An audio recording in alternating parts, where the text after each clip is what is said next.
here's our view. It's going to be my spoiler talk video for Aquaman. Yes, spoilers all the way through here, guys. I'm going to get into details of the story and the characters and things that you don't want ruined if you haven't seen the movie, so make sure you've checked out the movie first. If you want to know my spoiler-free review and my star rating for this film, click the link above my head and be taken straight to it. Spoilers all the way through, guys. You've been warned. The whole beginning scene with his mum and his dad and his birth and all this kind of stuff, the lighthouse keeper, that entire thing, I really quite enjoyed it. It was just, they kicked straight into it. They didn't fuck around and just got on with things. And then she had to go back because obviously they would send an army to stop them the next time. So she had to go back to stop, you know, Arthur and his dad being killed. And he was then fed a lie that she was killed. She was thrown into the trench and killed. So that's why he's kind of not interested in being king. He's not interested in going to Atlantis in any way, shape or form, and that's the whole thing that built. She ends up having another son with the king, you know, kind of forced into it. So that's the half-brother thing where King Orm, you know, comes into it. So I quite like this brother back and forth type thing. I really quite enjoy. He's trying to unite the Seven by force. Arthur has no interest whatsoever, and it's basically, I like the fact that Orm is saying that the land is screwing the ocean. It's a very kind of political type thing that they pepper into this, that we're poisoning the oceans with all our plastic and all the stuff that we can't recycle, with all these like fucking warships and all this horrible stuff that we just chuck into the fucking ocean, and at some point in the film they chuck it back, they throw it back onto the land. So yes, it doesn't take the main thread of the film, but it's kind of the over reason that Orm is doing what he's doing. So yeah, I quite like they put that little political thing into there. It didn't they didn't overdo it. They kind of mentioned it in one, maybe two scenes, and that's pretty much it. That's all you need to mention. So yeah, why not? Black Manta.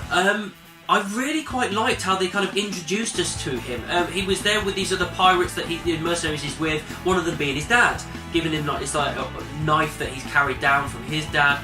And they're attacking the submarine, obviously, which they shouldn't be doing. And Aquaman comes to save everybody, and they get into a fight and everything. And then his dad gets trapped, and he, you know, as Arthur's leaving, he's asked to help by Black Manta, and basically says, you got yourself into this mess, you can get yourself out of it, you are pirates, you've killed people, you let the oceans decide for you. He bails, he leaves his dad to die, which he does die. He can't get him out, he dies, and that gives a real good, credible reason for why he hates Arthur so much, and you kind of feel for him a little bit. And I like that detail of that character, because going forward into the next film, because as I've said in my spoiler-free review, he doesn't get overused in this film, but he gets pushed towards the next film. I'm looking forward to them going toe-to-toe again, because the chemistry there and the reasons for why they don't like each other works well. I do like as well that him and Mira kind of go on this quest type thing to find the trident of Atlantis. I think it's Atlantis, basically the gold trident that we know from the comics. And it's hidden away somewhere. And I like the fact they go on this kind of quest together, and they kind of build their relationship a little more. Because she's kind of pissed off at the land as well, but not in the way that Orm is. So as time goes on, and they go into different parts of the country and different parts of of Earth, basically, she's starting to realise that things aren't as they seem, as he is with Atlantis and under the water. And I like the fact that they're starting to realise that both sides are actually not as bad as they first thought. When they're in Italy and Black Manta and the goons go after him, because Orm is kind of telling Black Manta to go and do it, he's paying him to do that kind of stuff, which I didn't see coming. I thought it'd be two separate bad guys for separate reasons, but no, they kind of brought them together, and I like that because it gives more detail to Orm's character rather than making him just this generic half-brother guy. So yeah, they're battling in Italy, and I actually quite like that scene. It's just they're chasing down Mira while he's fighting Black Manta.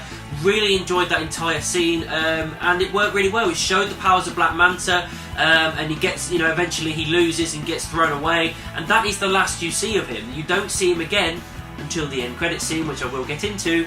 But I like that. Like I said, you give him a taste, you get a good feel for what this character's capable of and what he can do, and then we can see him in the next movie. I do kind of like Mira's powers. I like the fact that she can like absorb water and use water in every single way, but I suppose it is a little bit exposition every now and then. It's just kind of like, we need to further the story. Oh, well, let's get water from his face, and then, you know, sometimes it was a little bit exposition, but I suppose in this kind of a movie, I'm allowing a bit of a pass on it, because this film is out there. It's balls to the walls crazy, especially with like all the battles and the fights that they do under the water with like sharks and crab people and tentacles and octopuses and all this kind of shit.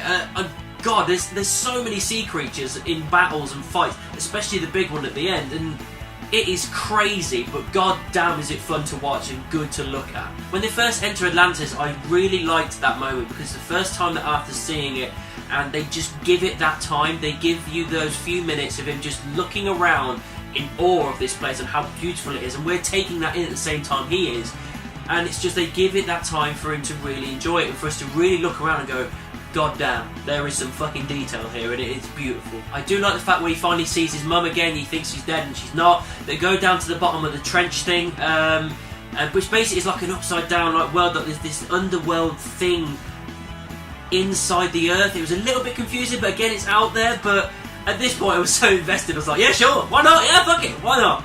And she's there, she's lived there forever, since she was thrown down there. She saves them both, although she saved Mira. I think she just saves Mira. And she then explains that the trident is there, guarded by a monster. It's like a boss battle type thing, which is pretty cool. And it's basically saying, like, there's only one person that's worthy, which of course is Arthur. And yeah, he goes off to find the trident and become worthy, and it is a fun moment. He is kind of fighting with this creature that's guarding this trident that the King of Lantin is holding, in his fucking death grip. And then halfway through, he's using his powers and being able to talk to animals under the water, and he can talk to this thing. And it's the first time this character's realised, I can talk to this thing. And this thing understands me, and vice versa.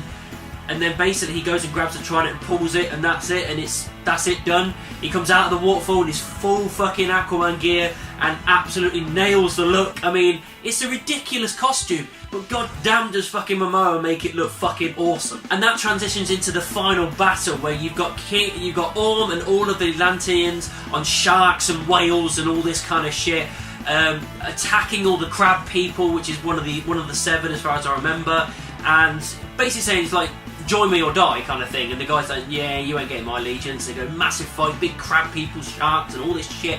It's fucking nuts, but it's so much fun to watch. And then this massive creature blasts out, which I think, as far as by the looks of it, it's the creature that Arthur was toying with, and he's there on top of it, commanding it, and he commands all the other beasts, and it's just like it's ripped straight from the comic, and I just really enjoyed watching this. It's so crazy, but god, it was fun. And that's the point where everyone realises, no, he is the true king. He's holding the trident of Atlantean. You can't argue with that. And then he has a final fight on top of this upturned ship with Orm. Great fight, back and forth. And then it comes to the end where he wins. He's going to kill him, and then he says, no, I'm not like you. I'm not going to do that. And Orm says, do it, fucking kill me. And then his mum arrives, and they kind of have this moment, this embrace, and it all cools down, and that's kind of the end of it. He becomes king, and that's kind of the end, really. You get this moment again with his mum and his dad. He finally sees her at the bottom of the pier again, which is great, really nice moment. And then you see him just at the end running around, jumps out of the water, I'm the Aquaman, and then bang, that's the end of the film. And like I said, it was just a lot of fun to just watch. It didn't have to be taken too seriously, because the character's a little bit out there and a little bit stupid, as we all know anyway.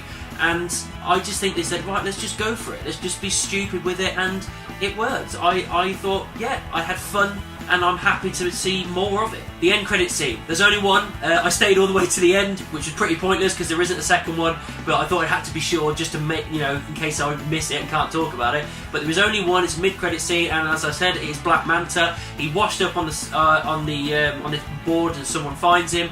Then he's woken up with his injuries being tended to, and this guy that was talking on the radio about saying all about the Atlanteans to people on the news, and everyone's like, nah, bollocks. He's there to fiddling with his armour and everything, and basically Black Manta's just saying, you can help me find him. He throws his knife at the wanted poster of Aquaman, and that's it. So he's basically setting up Black Manta for the next film, which, as I've said, I am totally on board with. I like the character, I like and understand his reasonings for doing what he's doing. So it could make for a good second outing for Aquaman. Guys, as I've said in this video, and as I've said in my other video, this film was balls to the walls crazy, but it was fun to watch, it was beautiful, and it was an absolute CGI fest.